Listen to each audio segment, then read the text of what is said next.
পাঠাবো না, সাহায্যকারী পাঠানোর পরে আমি আল্লাহ তাদেরকে বিজয় দান করবো।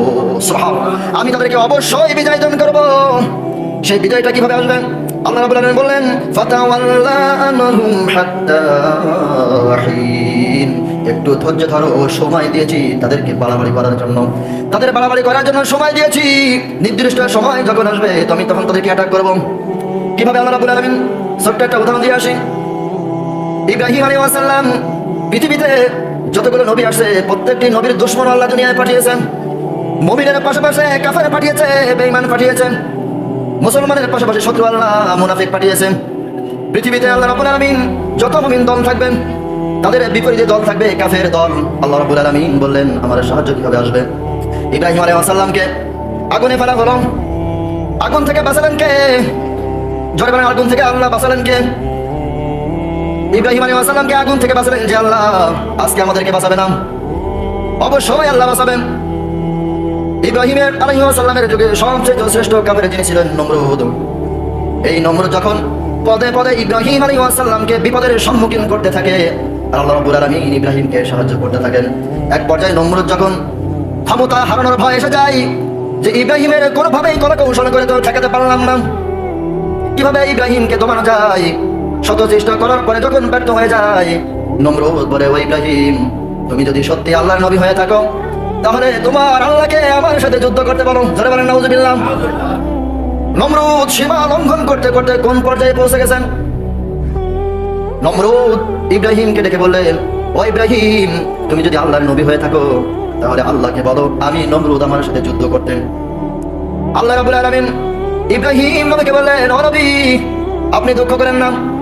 এই পৃথিবীর রাজত্ব মালিক আমি। এই নমণ্ডল ভূমণ্ডল যা কিছু দেখতেছো সব কিছুর মালিক আমি আল্লাহ। ওই নমরুদকে বানিয়েছি, তার মালিকও আমি আল্লাহ। কিন্তু দুনিয়াতে ক্ষমতার মোহে পড়ে লোভে পড়ে আমি আল্লাহ আমাকেই ভুলে গেল। আর ক্ষমতার চেয়ারে টিকানোর জন্য ইব্রাহিম তোমার সাথে না পেরে আমার সাথে যুদ্ধ করতে চাইছে। ও ইব্রাহিম, তুমি নমরুদেরকে বলে দাও কখন কোন সময় কোন জায়গায় আমার সাথে যুদ্ধ করবেন। ইব্রাহিম আলাইহিস সালাম নমরুদকে উদ্দেশ্য করে বললেন, তুমি আমার আল্লাহর সাথে যুদ্ধ করতে চাও, কোন সময় কোন জায়গায় কোথায়? নমরুদ বলল, ঠিক আছে, তোমাকে জানিয়ে দেব।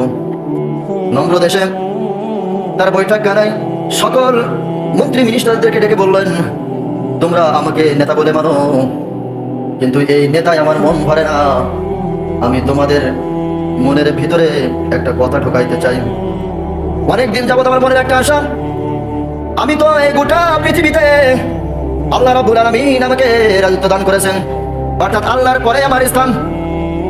ইব্রাহিম আলাইহিস সালাম যে আল্লাহর কথা বলে, সব কিছু রাজত্বের মালিক নাকি আল্লাহ?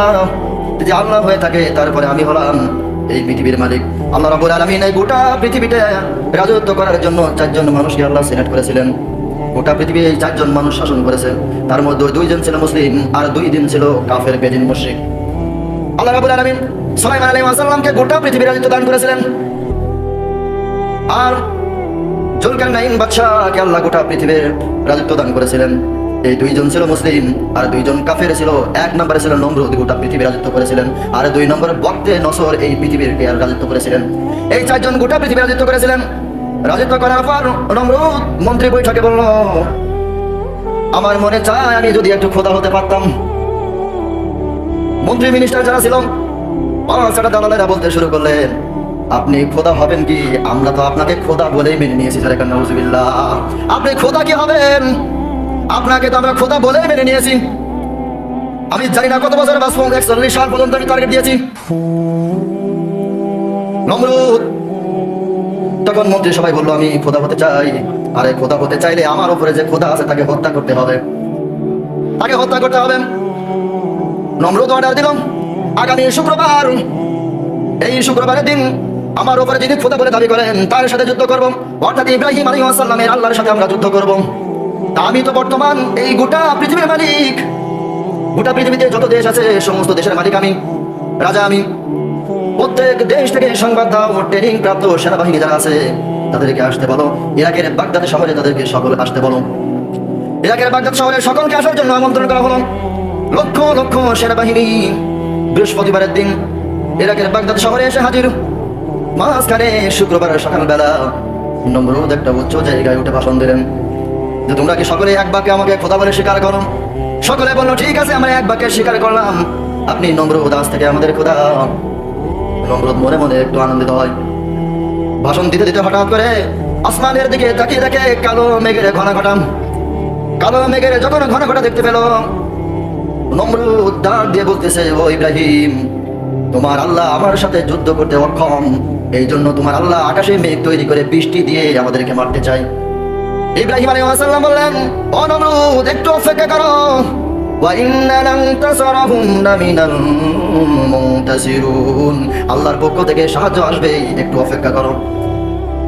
যখন অপেক্ষা করতে বলা হলো, নমরুদ চিন্তা করলো ঠিক আছে অপেক্ষা করি। কিছু সময় পর সেনাবাহিনীর প্রধান, যিনি আসমানের দিকে লক্ষ্য করে তাকিয়ে দেখেন সর্বনাশ, বলছে, ও আমাদের খোদা নমরুদ, আপনি তো বললেন মেঘ আকাশে জমা হয়েছেন, কিসের একটা যেন আওয়াজ হয়, গুন গুন করে আওয়াজ হয়। লক্ষ্য করে তাকিয়ে দেখেন, নমরুদ আকাশের দিকে লক্ষ্য করে দেখে ছোট্ট ছোট্ট ক্ষুদ্র প্রাণী মশা আল্লাহ রাব্বুল আলামিন পাঠিয়ে দিয়েছে। সুবহানাল্লাহ, আল্লাহ রাব্বুল আলামিনের অসংখ্য সেনাবাহিনী, বজ্রপাত, ঘূর্ণিঝড়, পানি, বাতাস, যা কিছু আছে সব কিছু আল্লাহর সেনাবাহিনী। আল্লাহ যদি একটা বার ঘূর্ণিঝড় দিত, তামাম মানুষগুলো আলো পর্দা পাকিয়ে যেত। আল্লাহ রাব্বুল আলামিন বললেন, ও ইব্রাহিম, তাদেরকে জানিয়ে দাও, দুর্বলের ভয়ে আমি আল্লাহ সহজে আঘাত করি না, ছোট্ট ক্ষুদ্রদের আমি আঘাত করব।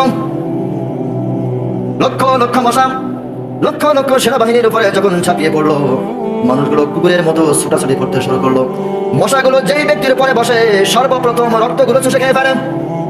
রক্ত যখন খাওয়া শেষ হয়ে যায়, মশা আল্লাহর কাছে আর্তনাদ করে বলে, আল্লাহ, আমাদের তো পেট ভরেনি, এই নমরুদের সেনাবাহিনী খেয়ে আমাদের রক্ত খেয়ে পেট ভরেনি। আল্লাহ রাব্বুল আলামিন বললেন, তাদের গায়ের মাংসগুলো খাও। আল্লাহর অর্ডারে মশা ওই নমরুদের সেনাবাহিনীর মাংসগুলো খেতে শুরু করলো। মাংস খাওয়া যখন শেষ, বলো, আল্লাহ, আমাদের এখনো ক্ষুধা নিবারণ হয়নি, আল্লাহ ভাই হাড়গুলো তোমরা খেয়ে ফেলো। তারা সুবহানাল্লাহ, হাড়গুলো যখন খাওয়া শেষ, বলো, আল্লাহ, আমরা এখন কি করবো? আমরা কি ফিরে আসবো? আল্লাহ রাব্বুল আলামিন বললেন, না মশা, আজকে থেকে কিয়ামত পর্যন্ত মানুষের রক্ত খেয়ে দুনিয়াতে বেঁচে থাকবে, যাও চলে যাও। একটু নাউজুবিল্লাহ বলা দরকার ছিল, কারণ আজকের ওই নমরুদের কারণে আমরা আজ মশার কামড় খাই। এই নমরুদ যদি বাড়াবাড়ি না করতো, মশা আল্লাহ রাব্বুল আলামিন দুনিয়াতে পাঠাতেন না।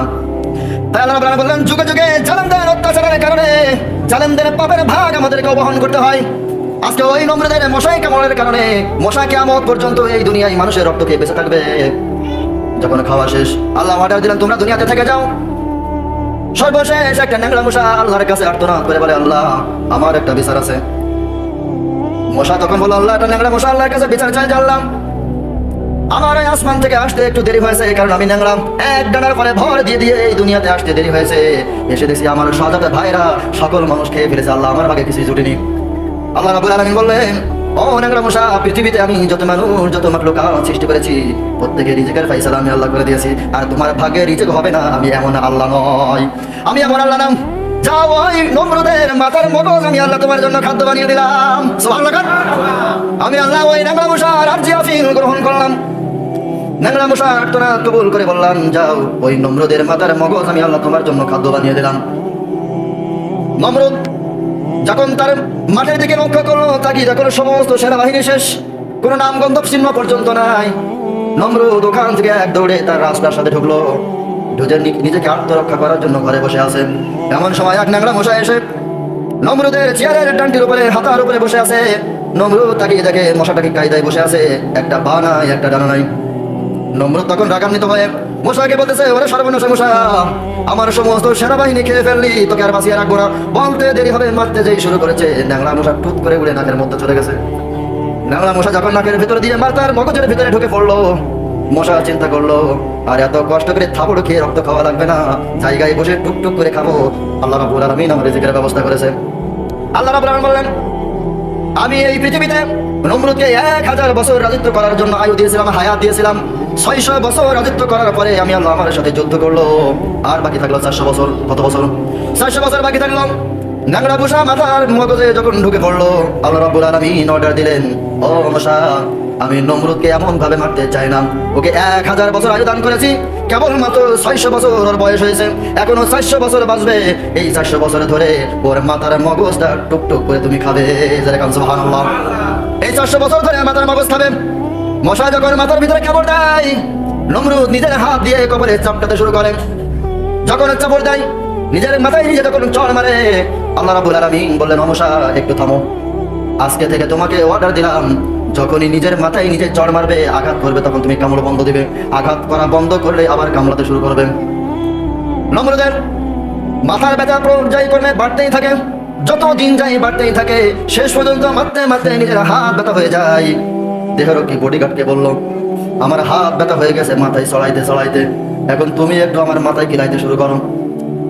যখনই কামড় দেয় মাথা যন্ত্রণা হয় বলে আঘাত করো। বডিগার্ড প্রহরী মাথায় আঘাত করতে শুরু করে। এইভাবে আঘাত করতে করতে একটানা যখন 200 বছর পার হয়ে যায়, 200 বছর পার হওয়ার পরে নমরুদ বলল, আমার এই বডিগার্ড পাল্টাও, আমার এই দেহরক্ষীকে পাল্টাও। নতুন দেহরক্ষী আবার নিযুক্ত করা হলো। সেও কিছুদিন দায়িত্ব পালন করার পর মাথা যন্ত্রণা কেমনি বৃদ্ধি হয়। যখন বৃদ্ধি হয়, নমরুদ বলল, এভাবে চল মেরে আর হবে না। তোমার পায়ের যে শক্ত জুতা আছে খড়ম, আগে মানুষ খড়ম ব্যবহার করতো, কাঠের খড়ম, তোমার পায়ের কাঠের খড়ম দ্বারা আমার মাথায় আঘাত করে দেখি একটু আরাম পাই কিনা। আল্লাহর বিচার এমন ভাবে শুরু হলো। নমরুদের যখন মাথা যন্ত্রণা শুরু হয়, প্রহরীর পায়ের জুতা দিয়ে মাথায় আঘাত করলে একটু আরাম লাগে।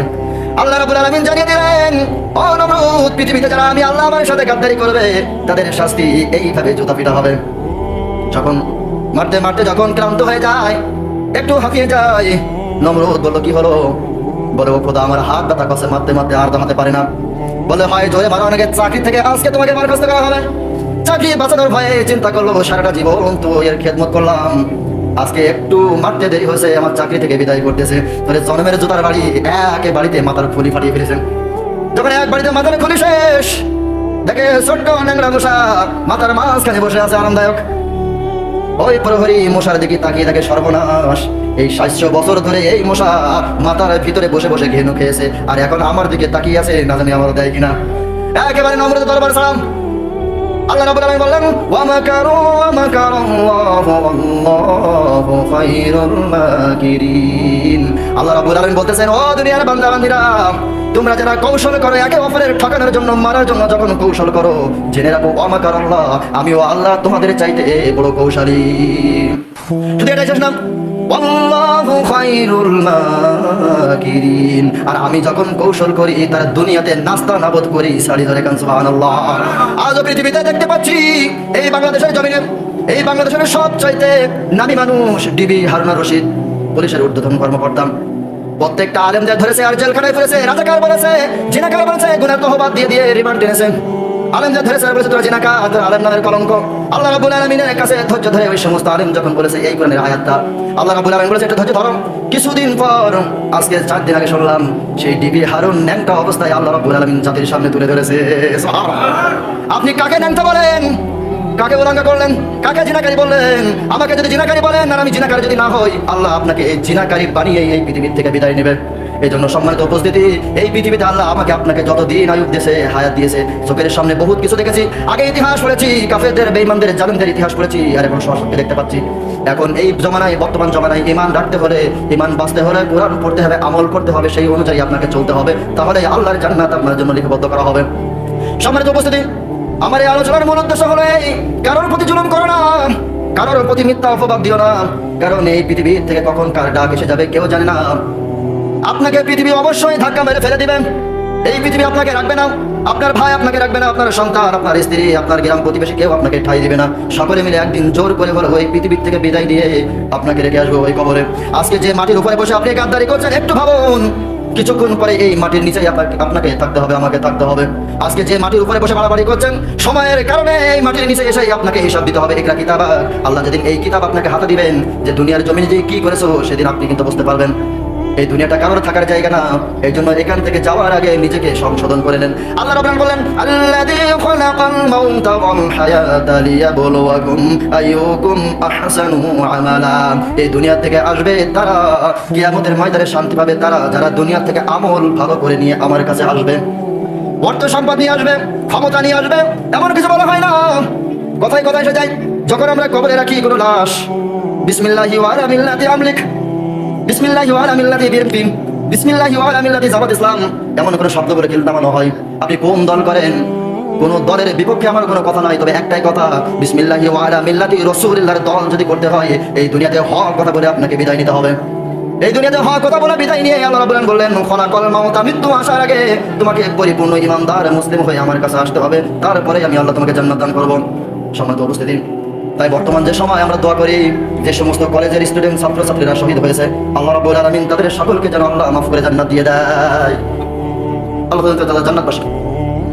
সম্মানিত উপস্থিতি, আজকে আপনার সন্তান, আমার ভাই, আপনার ভাই, আমরা দোয়া করি আল্লাহ রাব্বুল আলামিন তাদের জীবনের গুনাহগুলো মাফ করে দিই, আল্লাহ তাদেরকে যেন জান্নাত দেয়। সকলে আমিন। ওয়া আখিরু দাওয়ানা আলহামদুলিল্লাহি রাব্বিল আলামিন। আসসালামু আলাইকুম ওয়া রাহমাতুল্লাহি ওয়া বারাকাতুহু।